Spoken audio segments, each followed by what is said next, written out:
छात्र नेता को, एक छात्र लीडर को अब इस तरह से जो है हॉस्पिटल में नजरबंद करके रखे हैं, उसका इलाज सही से नहीं करने देना चाहते हैं। हम लोग परिवार जन आए हैं उनके घर से लेने के लिए, आप नहीं जाने देना चाहते हैं।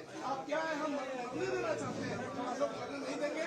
हम लोग इसके लिए आखिरी तक लड़ेंगे और झारखंड के हर छात्र उनके लिए लड़ेगा, क्योंकि झारखंड के हर एक छात्र हम यही कहेंगे सरकार कि भाई आप पुलिस दमन, जिस तरह से दमनकारी धनेश्वर महतो, नहीं हम उसका बड़ा भाई हैं। ये बताएं कि थोड़ी देर पहले वो जाना चाह रहे थे लेकिन उनको नहीं जाने दिया, क्या कहेंगे? ये तो उनका एक इच्छा है और वो अपने जो प्रण लिए हुए हैं कि हम सभी पूरा झारखंड के लिए हक अधिकार के लिए जो लड़ाई लड़ रहे हैं, तो हम उनको आंदोलन में मिले थे हॉस्पिटल में एक दिन, तो उसमें बोल रहे थे कि यदि सरकार नहीं मानती है तो वो हमको साफ साफ मना कर दिए कि हम कुछ नहीं खाएंगे, मेरा जो भी हो। लेकिन अब वो अंतिम समय, मेरा जो भी हो, मेरा अंतिम समय चाहे अंतिम इच्छा भी यहाँ की पुलिस इनको पूरा करने नहीं देती है, उस टाइप का रोक कर रख दी। कहाँ जाना चाह रहे थे? तिरंगा यात्रा में जो छात्र द्वारा आह्वान किया गया था,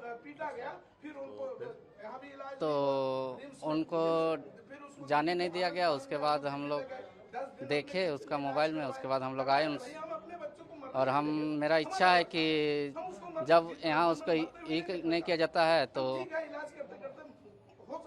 अपना के लिए दूसरा हॉस्पिटल ले जाना चाहते हैं। डॉक्टर से बात नहीं हुई है, जब आए हैं तब से पुलिस ही हमको रोक के रखी है। अब क्या हाल चाल के उसका स्वास्थ्य हेल्थ के बारे क्या है, उस विचार में डॉक्टर से मैं राय परामर्श भी नहीं हुआ है अभी तक।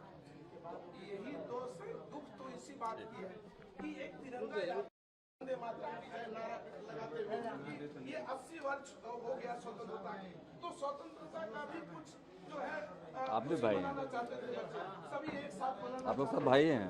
होते रहता है, आंदोलन होते रहेगा, है ना, लेकिन उसमें शरीर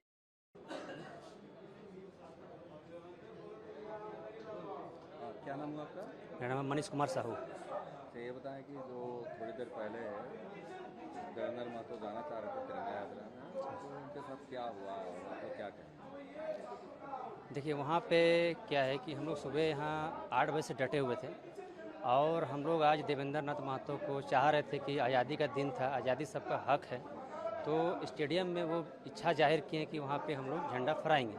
और स्टूडेंट का भी मांग था कि वो हमारे बीच में आए और कुछ देर के लिए झंडा फहराने के बाद वो अपना फिर जहाँ इलाजरत थे वो चले जाए। लेकिन जैसे ही हम लोग सुबह पे आए, यहाँ पे बैठे, अंदर में बातचीत किए, तो प्रशासन के द्वारा हम लोग को रोक दिया गया। और रोकने के बाद जो है प्रशासन कहने लगे कि हमें अनुमति नहीं है किसी को भी अंदर जाने देने के लिए। तो हमने उनसे रिक्वेस्ट किया कि सर आज आज़ादी का दिन है, कम से कम एक एक दो दो करके मिलने दीजिए, उनका हमको हालचाल देखने दीजिए। उसके बाद अगर लगे हम लोगों की भाई अगर डॉक्टर निगरानी में देते हैं कि उनको ले जाइए आप, तो हम लोग ले जाने के लिए सक्षम है और फिर वापस हम लोग ले भी आएंगे पुलिस प्रोटेक्शन में। लेकिन पुलिस अंदर में हम लोगों के साथ दुर्व्यवहार करने लगी, धक्का मुक्की करने लगी, उनको ज़बरदस्ती मतलब ढकेला गया। हमारे जो अटेंडेंट हैं उनको गला दबा के उनको लाठी चार्ज किया गया, पूरा वीडियो फुटेज है हमारे पास।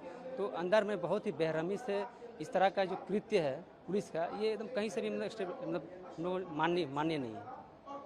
तो हम लोग चाह रहे हैं कि यहाँ से अगर उनके फैमिली से कोई आए हैं, उनका भाई आए हैं, उनका पिताजी आए हैं, वो खुद बोल रहे हैं कि भाई हमारे लड़के को आप छोड़ दीजिए, हम लोग कहीं अच्छे अस्पताल में ले जाकर उनका इलाज कराएंगे।